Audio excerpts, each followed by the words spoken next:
here with the founders of Taconic Investment Partners, a real estate investment and development firm in New York City that has acquired and repositioned more than 12 million square feet across the country. So I'm here with Charlie Bendit and Paul Parza. Welcome, guys. Thank you for joining The Real Deal.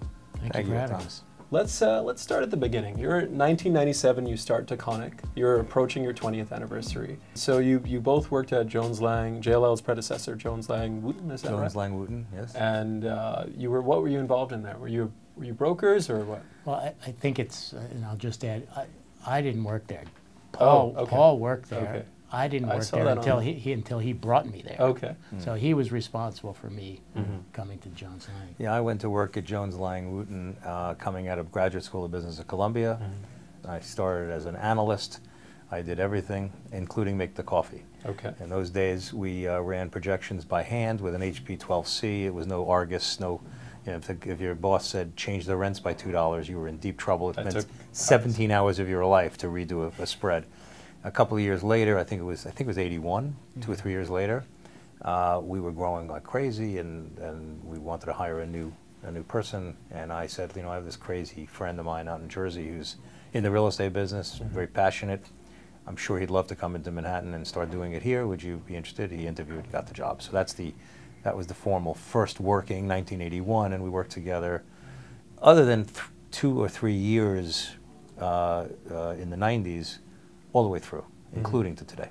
In 1975, when I started in the real estate business, selling apartment buildings in New Jersey, there were no institutional investors. It was all private capital. A guy with a checkbook. That was it, right. You know, or guys that were syndicating, and you were buying apartment buildings at 9 or 10% returns, free and clear.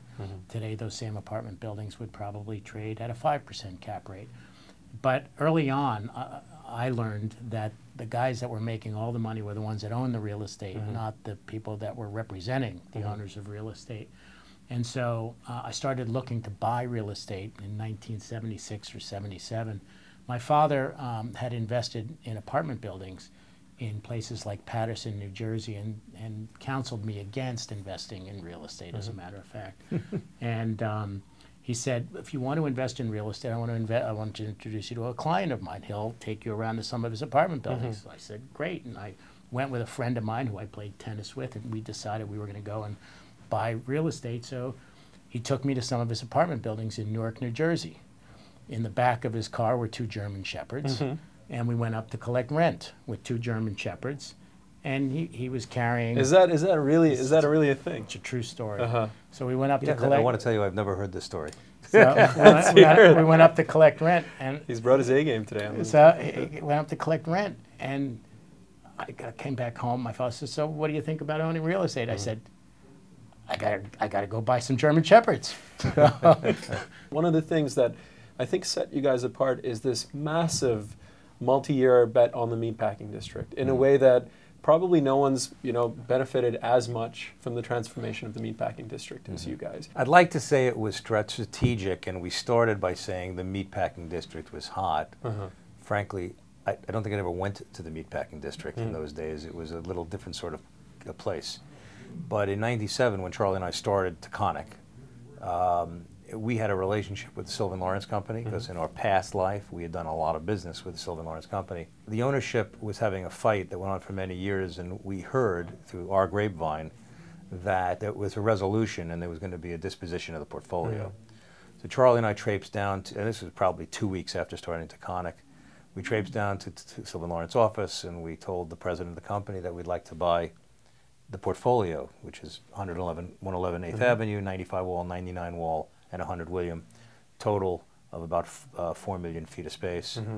And so you already had the cap. You guys were confident you had the capital to pull that off? No, of course not.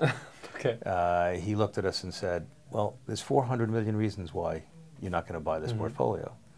It didn't deter us. Charlie and I, we wrote a memo. In those days, no emails. We wrote a memo about 2 pages about why we thought it was a great deal and the scant information we knew, and took it to my next door neighbor at the time, who was with Cerberus, Blackacre Capital. And that's how it started. The next day we were in their office. We wound up buying that portfolio. And within 4, or I would say, certainly I think it closed January 15th. So within 4 or 5 months of starting Taconic, we were now managing 4 million feet. We had a significant enough interest in that portfolio, and we were off to the races. So we were extremely lucky. I'm guessing the building didn't look like it did when you sold it to Google for 1.8 billion. But what was your I mean, what expertise had you developed by then? Were you guys already sort of, did you know your way around redeveloping a property, repositioning a property, and bringing in sort of big ticket tenants by then? Well, mind you, we had done this at Jones Lang for clients, repositioned, bought properties, repositioned them, and then either financed them or they held them or sold them. And then we had done a couple of other projects in the city as well prior to that. We weren't newbies to the game. But, not to say that, frankly, the enormity of this task to take over in one fell swoop a portfolio, it was large. We had to face issues that were new. In one deal, you essentially the top 100 landowners in the city, I would top say. 20. Top 20, okay. I think a few years later, we started to see the slow transformation of the Meatpacking District. You know, there were really a rough crowd of drug dealers and weird clubs called Mother that I wasn't allowed into because I never went in costume. You know, really strange place. But we started to see transformation. We started to see change. Jeffries was there. Stella McCartney was there.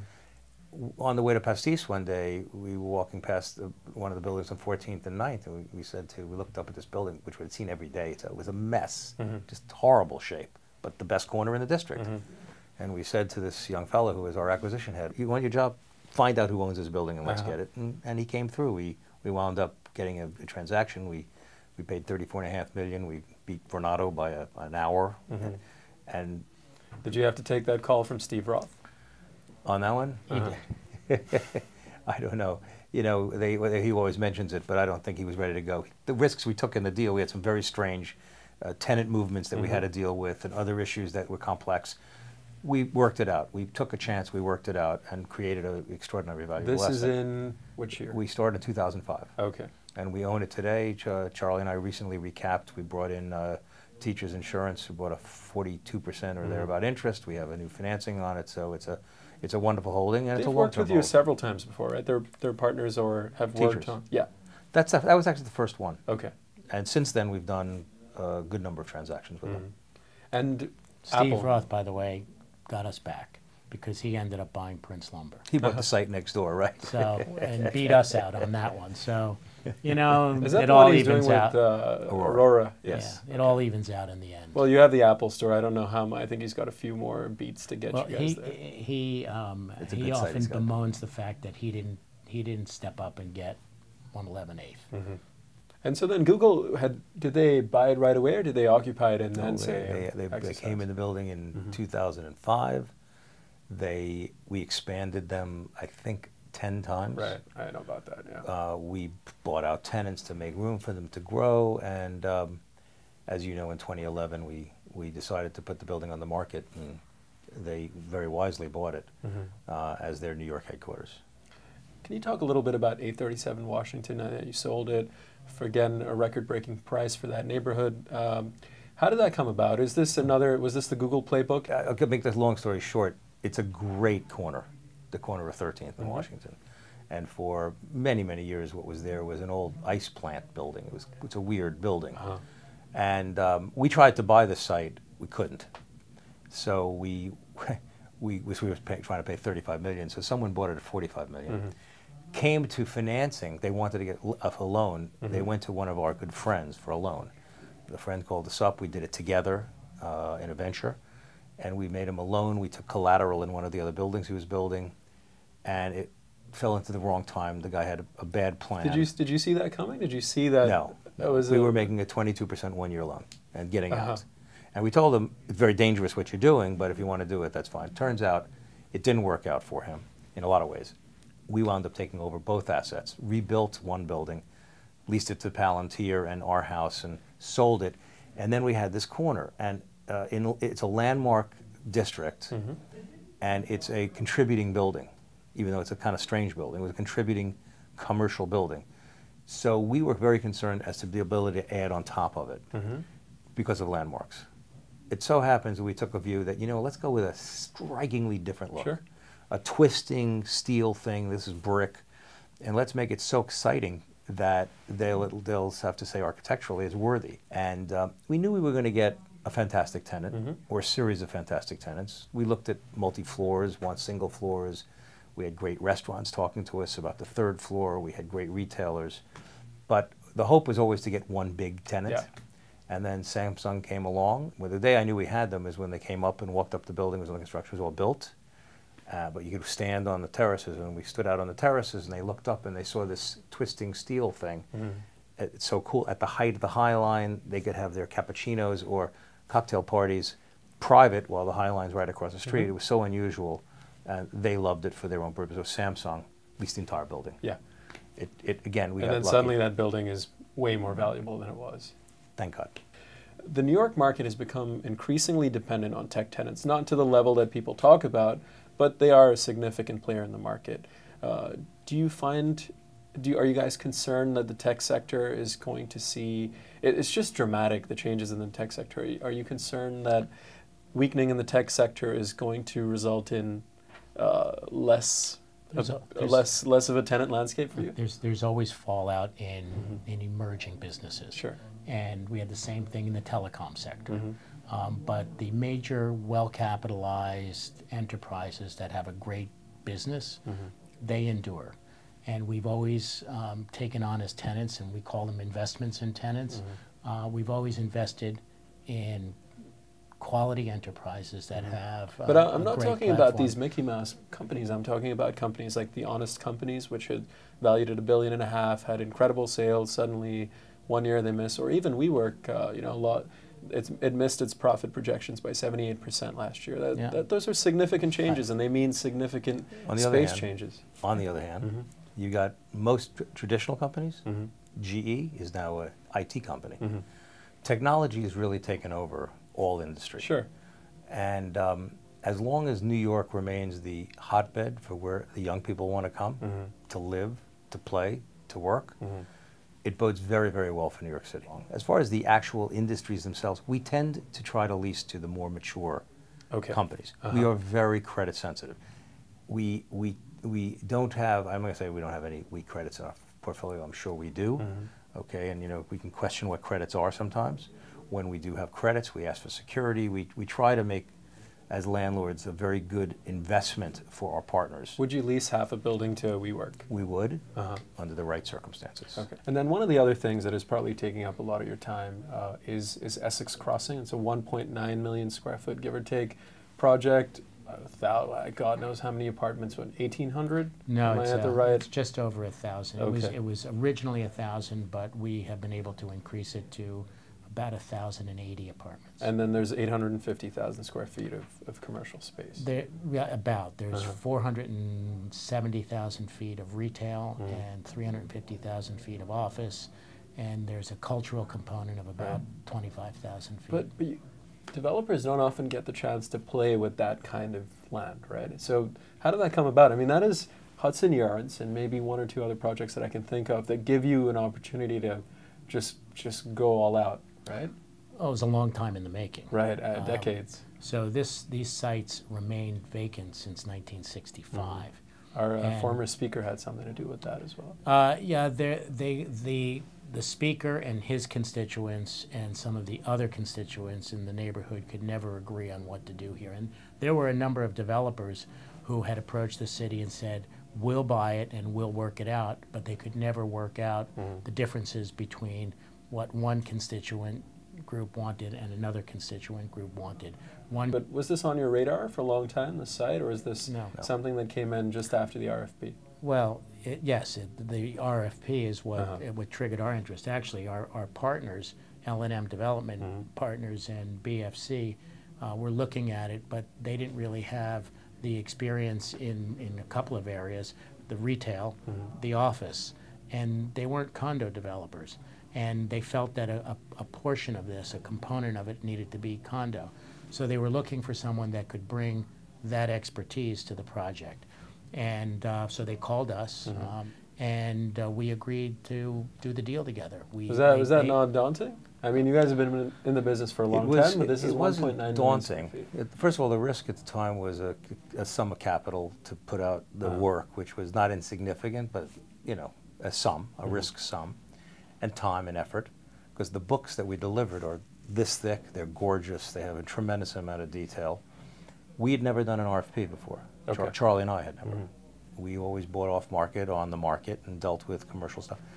This was the first time we went to the city on an RFP, and we won. So now we were batting 1 for 1 till the next one was a state RFP we lost. So now we're 1 for 2, and we're looking at others. So we'll see how we do. But it was a process that we didn't really experience before. But we thought that we had spent a lot of time building credibility with the city. You know, so we felt that we were very well liked by the establishment, and we spent a lot of time developing it. But so it's the first time that we ever went for an RFP itself. It was a gamble, and it was obviously successful. There were a couple of other things. We had also done some things in the Bronx. So the city knew us for, we had done workforce housing. So we had some experience there. We had developed an office building in the Bronx in Hunts Point. So we were up on the radar screen with the city administration for doing things that improved communities. So I think that weighed in. The other reason is when we go and compete on a project that's off market, on market, we do our due diligence and we make a determination as to what the price should be. Here you have to do everything up front. We spent $1 million on responding to this RFP. The good news is we split it 3 ways. That's a sunk cost, though, right? That's a sunk cost. You don't get it back. And we just said, you know, what's the likelihood that we're going to win these things and go and spend hundreds of thousands of dollars and then not come up short? So we said, this is a great project. This is the biggest development south of 96th Street in New York City. Probably the biggest development in New York City. Well, that's not true. There's also Willets Point. But in Manhattan, south of 96th Street, other than Hudson Yards. And this could be like a capstone project in one's career. So it's a little early for that for you guys, but okay. You know, okay, but at the time, So we said, okay, fine, we'll take a run at it, and we felt we had 2 great partners. And then you had another partner that you brought in, Goldman Sachs is a major. I think they own the majority of the equity. They're a big equity partner. And they've talked.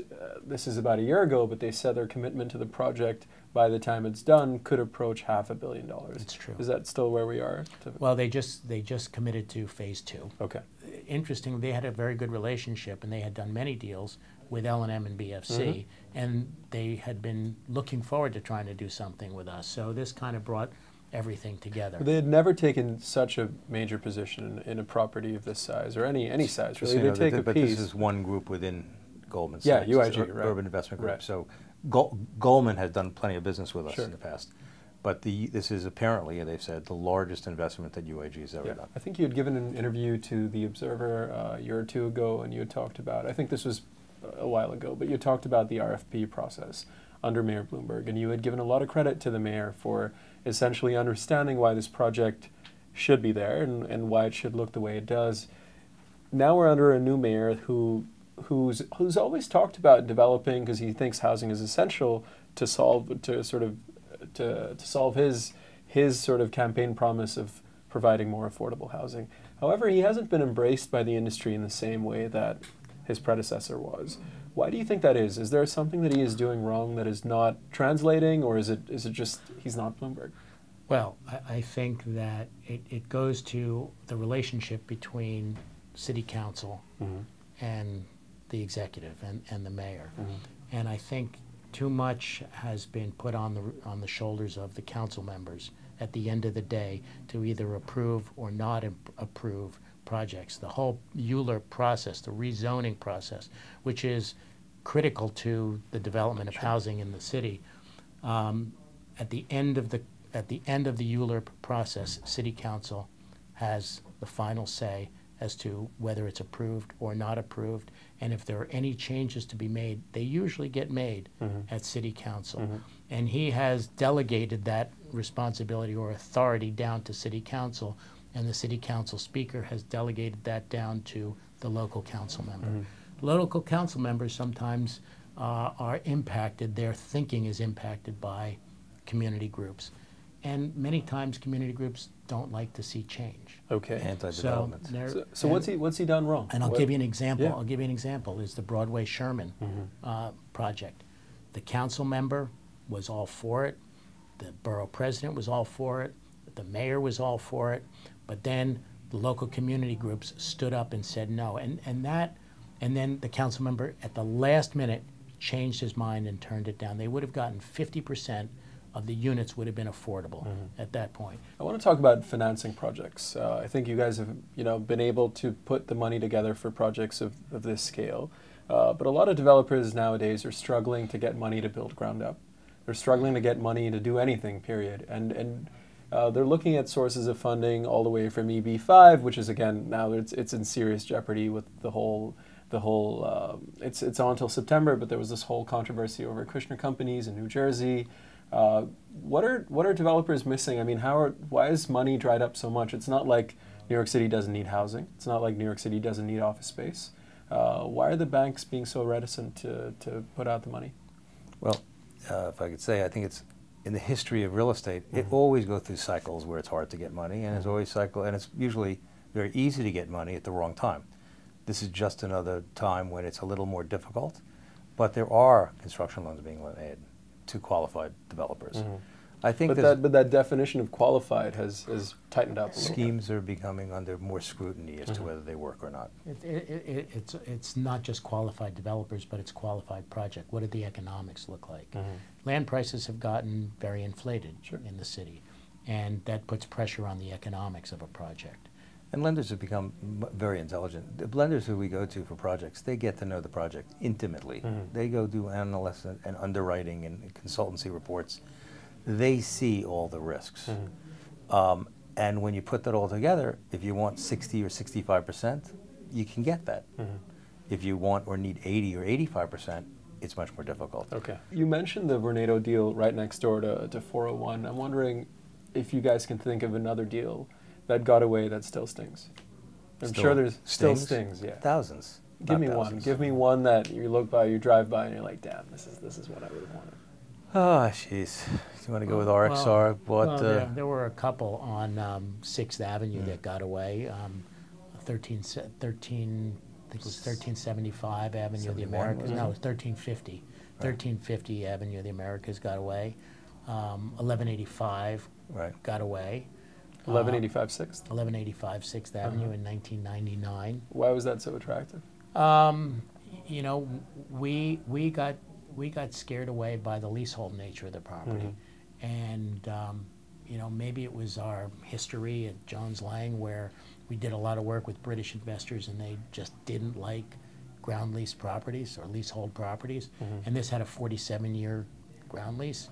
And we just got nervous about it and backed away. And that was at $185 million.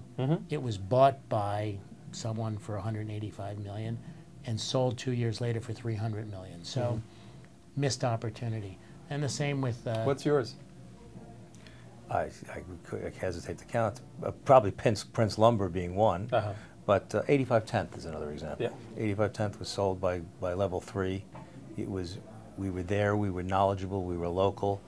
And we just, for various reasons, couldn't win out the deal, and it was bought by some other friends of ours, actually.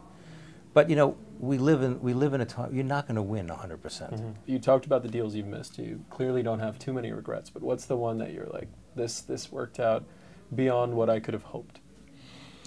Well, and I want different answers. You guys can't gang up on there are a number. I mean, I love the fact that we got into the residential business. So we're particularly proud of Caledonia. Of course, we're proud of Essex Crossing. Hasn't worked out yet, though. Got a long way to go. Right, and there are. This is a long. I mean, that's generational. There's some great projects that we've done that we're very proud of that didn't work out so well. I won't even give you one. I'll say that whenever we've had an opportunity to change an area to be meaningful impact on people's lives or businesses in an area. And that could be 111 8th, 401, these buildings which really change the Meatpacking District.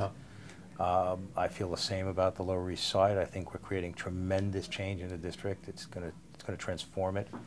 When you can be transformational, because at the end of the day, we're not here just to make a few dollars, which is really nice, to be a great employer to a lot of people and create things, but also to create something that has last. And last is what you give back to society. So if the projects that mean something to me are not the ones that are economic as much as the ones that are transformational. So the developer title means a lot more to you than the investor title, right? I wouldn't belittle the investment part. I mean, we're in this to make money for ourselves and for our investors. That's a big component of it. But we want to do projects that are meaningful. I mean, we did a big project in Chicago, one of the few projects that we did outside of New York. We took the old Montgomery Ward's warehouse and converted that into a very hip and cool office destination. As part of that, there were 1,500 residential units built around it, but it totally changed that whole neighborhood. I was going to ask, do you guys see yourself as a potentially global platform at some point, or do you think New York is where you're going to be primarily? Global, no. I mean, we can invest Well, we'll elsewhere. go to Flatbush. We've got Jersey. Is that foreign country? I think it could be, but you're going to stay in the U.S. I think this is. We like New York, in part because we know New York. There's a lot to do in New York. Charlie, Paul, thank you very much for being with The Real Deal. Great.